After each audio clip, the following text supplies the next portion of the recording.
Hi, everybody. It's Suzanne Grandchamp, divorce attorney, author, and coach. Well, I'm suited up today in the uniform, so you know you're going to get some great free legal information. Today, we're going to talk about the three things you can do right now to feel better while getting divorced.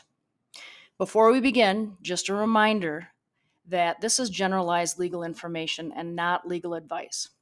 Legal advice is particular to your jurisdiction, which is the state and county in which you reside.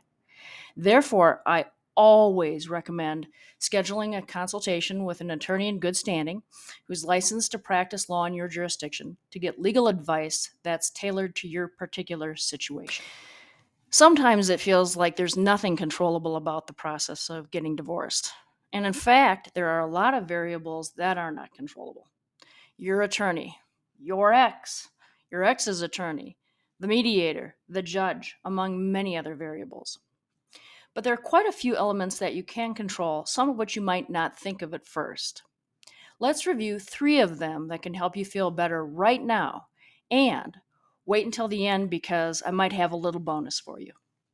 Number one. Now, this may rub some people the wrong way, but I'm going to throw it out there anyway. I suggest you consider a dry divorce, where you don't drink alcohol or use other non prescribed mood altering chemicals while you're getting divorced. Here's why. If you were pregnant, would you drink alcohol during the pregnancy? Most people would not, because they would want to give this new life that they're carrying the best chance to grow healthfully in utero and to be born without any birth defects that would be attributable to the alcohol use. Similarly, divorce is a passageway to a new life, and it requires many pivotal choices and decisions, not only for yourself, but on behalf of your children. It is also a loaded emotional landscape with fear, grief, anger, regret, vulnerability, loneliness, just to name a few. I'm suggesting that you not medicate during this time so that the choices and decisions that need to be made, as well as the emotions that need to be felt and navigated, are not compromised or sidestepped. Simply put, divorce is too big a transition with too many long term ramifications to go through under the influence. Number two, make the time to grieve. Even if you're excited to be divorced and so over your ex, there is still the matter of the loss of the hopes and dreams you had at the beginning of the marriage. And this is no small matter. And while none of us likes to grieve, we can and should make time to do so. Why? Well, because you have to feel it to heal it, as the old saw goes. And grief, as well as other emotions that come up in a divorce, will carry interest on the unpaid balance, just like a high interest rate credit card. The longer you stuff down the emotions, leaving the balance unpaid and accruing interest, the more likely this debt will affect your future purchases, meaning your future relationships. That's just how it seems to work.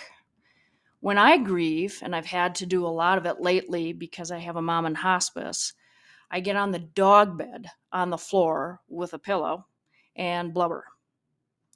That's how it works for me. You might prefer to cry in the shower or in a quiet moment after the kids go to bed or in the arms of a trusted friend or family member. Or maybe your grief manifests as deep anger and you need to go to a rage room to smash up some stuff. However you do it, just do it so that you don't bring that huge balance into your next relationship. Number three, maintain a solutions focused orientation. What the heck does this mean?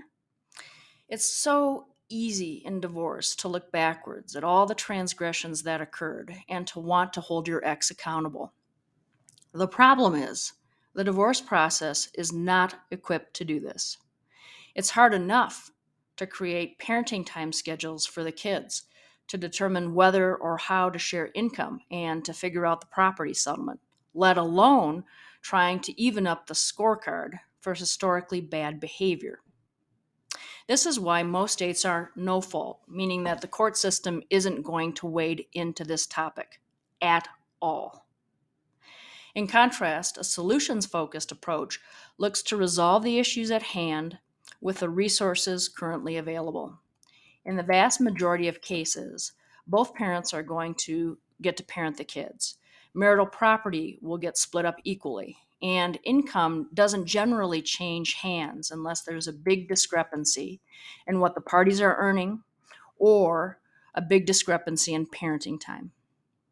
Why waste time, money, and energy on trying to rearrange the deck chairs on the Titanic? Time is big money in the context of divorce, literally hundreds of dollars per hour.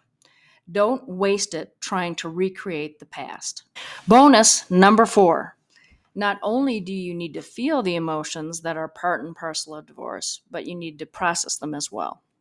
Hire a therapist or a coach to help you do so. What's the difference?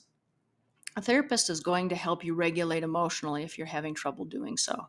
And they can also help you unpack the learnings from your marriage, which probably also relate back to your childhood, since we tend to pick partners who are a mix of our parents' good and bad qualities. A coach is going to assume that you're creative, whole, and resourceful, and that you can regulate yourself emotionally. They can help you sift through the learnings from the marriage as well as work with you to help you create the life you want moving forward by helping you hold yourself accountable for the actions that will be required to get you to this new life.